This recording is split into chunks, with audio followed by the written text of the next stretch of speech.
Hey guys, let me give you an update here. It's Thursday the 16th, and I'm lounging about in a hotel room in Wrightwood. Hadn't planned on doing it, but let me tell you the whole story. Left Big Bear on Saturday, and did 20 miles to a little place called Little Bear Campground, which was great.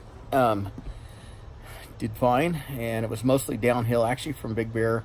It's about 60, 70 miles of kind of up down, but mostly downhill.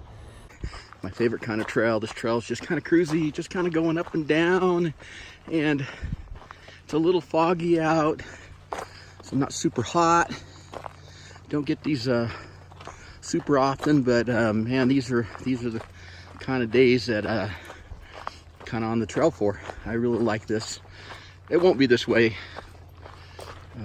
forever, but I think I got a few days where it's not super climbs. And started at Highway 18 where it crosses Big Bear, if you want to look that up on the map. And then it just kind of I got to go up and around back to Big Bear. Tonight I will end up, I think, at a spot where I'm gonna be actually like 2.5 miles from where my hotel was. I had to go, yeah, I'll do 20 miles to get almost back to where I was, but that's just the way it works. Well, there it is, 300 miles. May not sound like a lot in the grand scheme of the PCT, but in terms of the desert in Southern California, which is 700 miles, I'm closing on halfway. Feels like a big deal. Really, really cool. Really cool. I should pass halfway in the next 2 days. So that was Saturday, and then Sunday I did another 20 miles, and I ended up at this great spot. It was right down near the creek. It was coming through, so I got to listen to that. It was very nice, and it was a good 20-mile day. Loved it. So that was Saturday. Sunday. Monday, I hiked another 20 almost. I did a pretty good week as far as that goes. I ended up at a place called Silverwood Lake, and I found this great little sandy beach off the beaten path, and had a little alcove that I was the only one there. Had my own lakefront thing. It was great. Got in water a little bit. Probably should have swam more, but you know, those 20 days wear you out. So then the next day was a big day, because from there I headed into there's a McDonald's that's like 3/10 off the 3/10 of a mile off the path there. So that's a big hiker hangout. I went in there, man, there was hikers everywhere, and ate like crazy. Bunch of McDoubles and a large fry, and drank way too much Coke. Yeah, I knew, because when I left there, I kind of had to do an emergency dig a hole, we call it. So yeah, you can figure that out. I-15 underpass. Pretty cool, huh? Never thought I'd be glad to see an underpass, but shade to shade.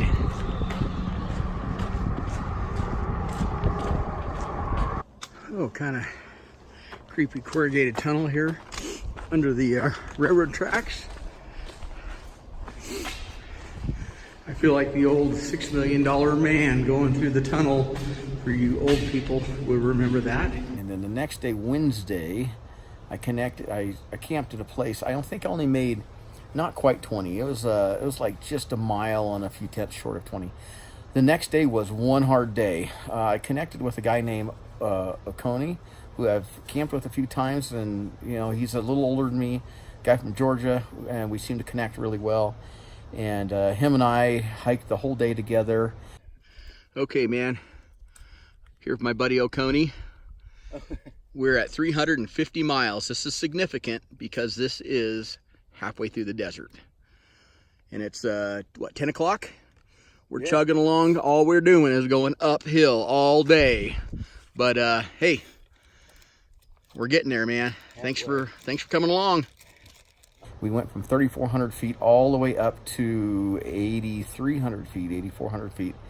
And it was climbing all day. It was a pretty brutal day. It was good to be with him. He kind of pushed me.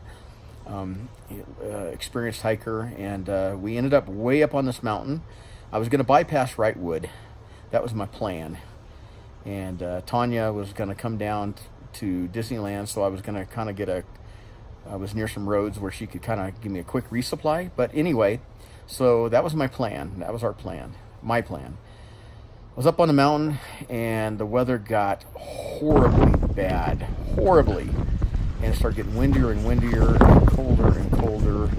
And we made it to the campground 20 miles that day, uphill. It was my hardest day. And the wind was howling. We kind of pitched both of our tents down a little further down the mountain, instead of on top of the campgrounds, and we got a little shelter, and I slept pretty good that night, even though it was just getting bad. Well, the next day, which is today, Thursday, the weather was just turned horrible. I am not exaggerating when I say the wind gusts were every bit of 65. There were 65 miles an hour we figured out from the internet stuff, from the news report, all the way up to 75 miles an hour, and it just was howling, and it rained. Me and Oconee, I was going to go further. I wasn't going to stop in Wrightwood. He was. But in the morning, he said, I think you need to get off the mountain with me. And I took his advice, and I did. So we hiked 5 miserable miles. And, man, we hit Highway 2, put our thumbs out, and a guy going the wrong direction saw us, and another hiker walked up just not long before that, pulled over, turned around, gave us a ride back to town.